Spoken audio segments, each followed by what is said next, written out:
Iran Israel युद्ध के बाद दुनिया भर में तेल पर संकट मंडराने लगा है। श्रीलंका से लेकर बांग्लादेश तक पेट्रोल पंपों पर लोगों की जो कतारें हैं वो लग गई हैं। लेकिन सबसे ज्यादा बुरे हालात पाकिस्तान के हैं, जहां पहले तो पाकिस्तान सरकार ने पेट्रोल डीजल की कीमतें बढ़ा दी। उसके बाद वहां के पेट्रोल पंपों पर अफरा तफरी मच गई। हालात ये हो गए कि 1 लीटर पेट्रोल डीजल के लिए लोगों को रात रात भर कतारों में खड़ा होना पड़ रहा है। पाकिस्तान में तो हालात इतने बिगड़ गए हैं कि पेट्रोल के झगड़े में 2 लोगों को गोली भी मार दी गई। और सियालकोट में गोली चली है। हालात इतने खराब हैं कि पाकिस्तान के जिन पेट्रोल पंपों पर पेट्रोल है भी, वहां पर भी आधी रात को ही कई किलोमीटर तक गाड़ियों की कतारें लग गई हैं। पेट्रोल डीजल भरवाने के लिए कतारें लगी हुई हैं। और पाकिस्तान में पेट्रोल की किल्लत की हालात इतने बुरे हैं कि पंजाब प्रांत के सियालकोट में पेट्रोल को लेकर हुई लड़ाई के एक युवक ने 2 लोगों को गोली मार दी है।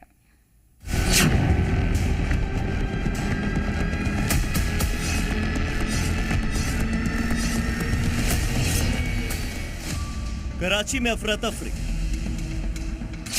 इस्लामाबाद में लंबी कतारें, लाहौर में बेकाबू हालात। पाकिस्तान से आई इन तस्वीरों को देखने के बाद मुनीर शाहबाज लापता हो गए। तालिबान की पिटाई और ईरान इजरायल युद्ध ने पाकिस्तान का बेड़ा गर्क कर दिया।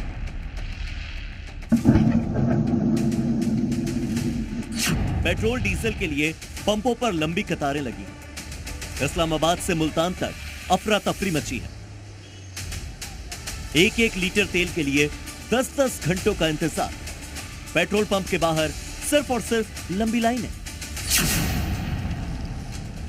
पेट्रोल डीजल पर बड़ी बड़ी डींगे हाँकने वाला पाकिस्तान 2 दिन में ही अपनी असली हैसियत में आ गया। हालात हाथ से निकलने लगे तो पहले लोगों को वर्क फ्रॉम होम करने की नसीहत दी गई। उससे भी काम न चला तो स्कूल बंद कर दिए। और फिर धीरे से अमेरिका का पिट्ठू बनकर शाहबाज सरकार ने अपनी ही आवाम पर पेट्रोल बॉम्ब फोड़ दिया, जिसका नतीजा यह हुआ कि पेट्रोल पंपों पर भीड़ का रेला निकल आया। सोच ये रहे हैं कि फ्यूल को बचाया कैसे जाए, और इसीलिए कहा यह जा रहा है कि वर्क फ्रॉम होम वालों को जो है वो प्रेफर किया जाएगा। उसके साथ साथ स्कूल, कॉलेज, यूनिवर्सिटीज को भी बंद करने की बात की जा रही है। यानी कि कुछ अरसे के लिए पाकिस्तान में ऑफिसेज और स्कूल, कॉलेज, यूनिवर्सिटीज को भी ताला लगाने की बात की जा रही है, ताकि जो है वो पाकिस्तान में जो है वो बचाया जा सके एनर्जी को, और एनर्जी क्राइसिस जो यहाँ पर इस वक्त शुरू हो चुका है। पाकिस्तान के लोगों का कहना है कि अभी तो जंग शुरू हुई है और अगर ये लंबी चल गई तो लोगों के घरों में चूल्हे भी बुझ जाएंगे, पेट्रोल डीजल भी खत्म हो जाएगा, तो फिर गाड़ियां कैसे चलेंगी। 2 से 3 दिन के अंदर आपके पाकिस्तान के अंदर समझ लें पेट्रोल और डीजल की लोड शेडिंग स्टार्ट होने वाली है। आप लोगों को कहीं से नहीं मिलेगा, 1000 रुपया लीटर भी नहीं मिलेगा। पाकिस्तान के अंदर से जो थोड़ा बहुत ऑयल या गैस निकलती है वो जाहिर है वो कंपनी बहादुर और हुकूमत इस्तेमाल करेगी। आप लोगों को एंड में कुछ नहीं मिलेगा। गुलामों के लिए सांस लेने की इजाजत है, यही बहुत है। एक रिपोर्ट में दावा किया गया कि पाकिस्तान में महज 15 दिनों का ही एलपीजी का स्टॉक बचा है और 25 दिन का ऑयल स्टॉक। बावजूद इसके अभी से ही पाकिस्तान में पेट्रोल डीजल को लेकर कोहराम मच गया।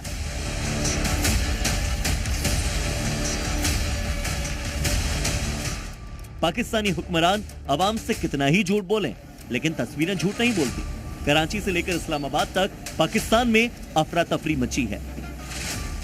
और ऊपर से आधी रात में पाकिस्तान की शाहबाज सरकार ने पेट्रोलियम पर 55 रुपये का महंगाई बॉम्ब फोड़ दिया है, जिसके बाद पाकिस्तान में पेट्रोल 321 रुपये और डीजल 355 रुपये प्रति लीटर पर पहुंच गया है। बाकी मुतल्लिका इदारों के साथ हम बैठते हैं and we do a daily stock taking in terms of जो सप्लाई की सिचुएशन है, जो प्राइसिंग की सिचुएशन है, कि अगर ये सिचुएशन प्रोलॉन्ग करती है खुदा न खास्ता, तो एक सेल्फ डिसिप्लिन हमें लाना चाहिए with respect to energy conservation. तो ये मेरे मसले। पाकिस्तान के पेट्रोलियम मंत्री कह रहे हैं कि आपको घबराना नहीं है, हमारे पास इफरात में तेल है। लेकिन पाकिस्तान के पेट्रोल पंप डीलर्स का कहना है कि सरकार कम से कम इतना झूठ तो न बोलो, घर में तेल है नहीं और आप डींगे हाँक रहे हो। गवर्नमेंट भी कह रही है माल है, ओगरा कह रही है बिल्कुल 20-25 दिन का स्टॉक है, लेकिन पंपों वालों को माल बिल्कुल नहीं मिल रहा। 3 दिन हो गए माल नहीं मिल रहा, तंग कर रही हैं सारी ओएमसी हैं। जो हमारी रोज की डिमांड है उससे 50% कट लगा दिया गया और वो भी मिलता है 2-2 दिन डिले के बाद। बाय दिस वीकेंड हालात इतने खराब हो जाएंगे कि तेल की सप्लाई बिल्कुल ना होने के बराबर आ गई। संकट से निपटने में पाकिस्तान सरकार के हाथ पैर फूल गए। कभी वर्क फ्रॉम होम दे दिया, कभी स्कूलों को बंद कर दिया। शाहबाज मुनीर तो समझ ही नहीं पा रहे कि आखिर करें तो करें क्या। पाकिस्तान की आवाम को अपनी सरकार से कोई उम्मीद नहीं बची है। उल्टा डर यह है कि कहीं सरकार गाड़ियां चलाने पर ही पाबंदी न लगा दे। जब डीजल और पेट्रोल की शॉर्टेज वाकई हो जाएगी, सबसे पहले पब्लिक प्राइवेट हर किस्म की ट्रांसपोर्ट चलना या तो बंद हो जाएगी या फिर उनके किराए बहुत ज्यादा हो जाएंगे, यानी जरूरी सफर भी बहुत मुश्किल हो जाएगा। इस तरह मुल्क भर में एक तरह से पहिया जाम की सूरत हाल पैदा हो जाएगी। पाकिस्तान में हालात आउट ऑफ कंट्रोल हो गए हैं। कई पेट्रोल पंप पर ताले लटक गए हैं। सरकार लाख दावे करे कि हमारे पास तेल का भंडार है, लेकिन पेट्रोल पंप पर हालात जो दिख रहे हैं वो आउट ऑफ कंट्रोल ही हैं। मुल्तान से मुजफ्फरगढ़ तक आवाम परेशान नजर आ रही है, लेकिन शहबाज सरकार सो रही है।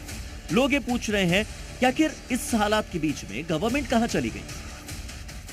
लिहाजा इतना ये हाल है कि पेट्रोल देने ही कहीं नहीं खड़े, पता नहीं स्टॉक इतनी खड़े नहीं क्या हाल, क्यों गवर्नमेंट